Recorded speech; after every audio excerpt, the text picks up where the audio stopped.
जलवैया जलन दिला रे दीवाना। क्या बात है, जलन दिला गा। हेलो साउंड वाले थोड़ा से आवाज बढ़ा देना। Hello hello hello hello hello जलवैया जलन दिला रे दीवाना। जलवैया जलन दिला गा। जलवैया जलन दिला रे दीवाना। जलवैया जलन दिला गा। आप सब प्यार ले छोटी सी ध्यान ले मैं तेरे जरी। आप सब प्यार ले छोटी सी ध्यान ले छोटी सी ध्यान ले रे।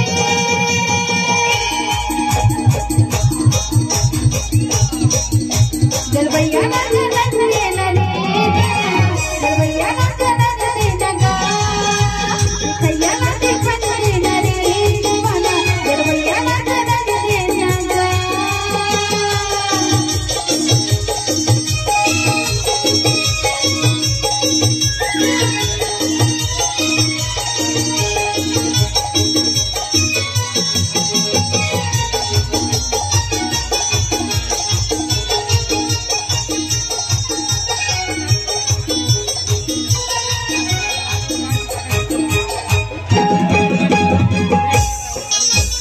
जलवैया जलन दिला वैसे हम जना को ये खैया देखन दिला वैसे हम जना को।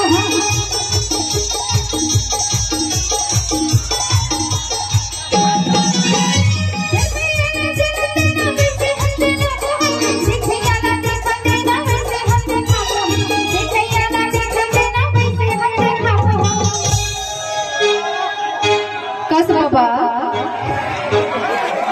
तै लड़का मन के सामने माँ ऐसे काबर बैठ के हंसा।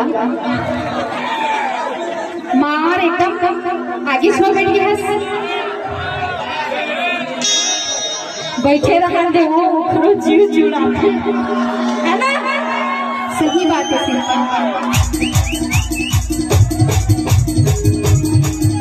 जलवैया जलन दिला रे जलवैया जलन दिला गा। जलवैया जलन दिला रे जलवैया जलन दिला गा।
आराम से भाई आराम से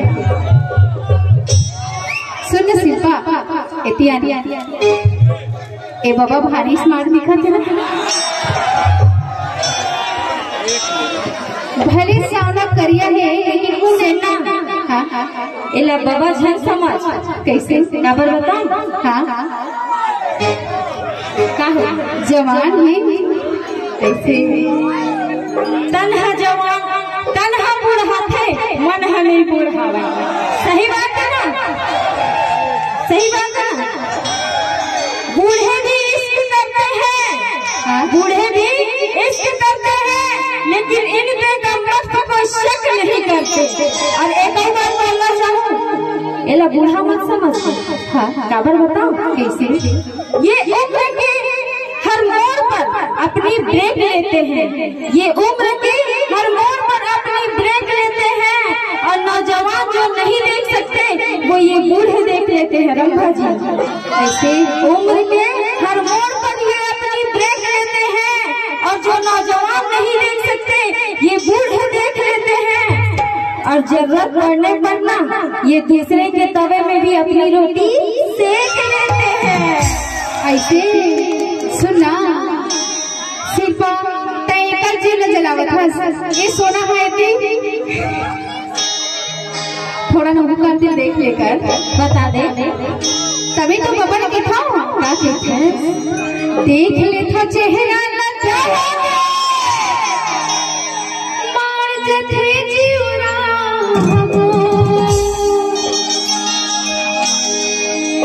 देख ले था चेहरा लगा मार जथे जीवरा देख ले था चेहरा लगा मार जथे जीवरा मार जथे जीवरा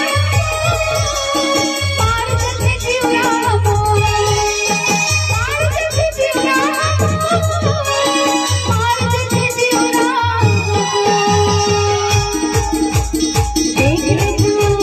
देख ले था चेहरा लगा मार जथे जीवरा देख ले था चेहरा लगा मार जथे जीवरा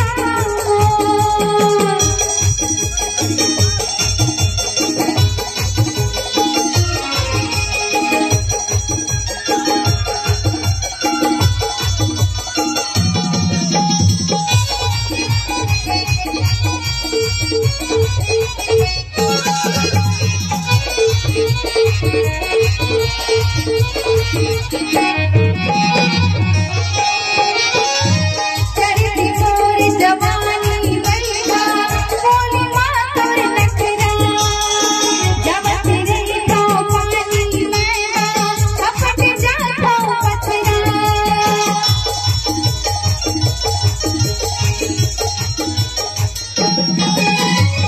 चढ़ती मोर जवानी बढ़िया बोली मातोर नखरा जब तेरे तो पानी में कपट जाता पथरा मार जथे जीवरा मार जथे जीवरा मार जथे जीवरा मार जथे जीवरा और देख ले को अरे चेहरा मार जथे जीवरा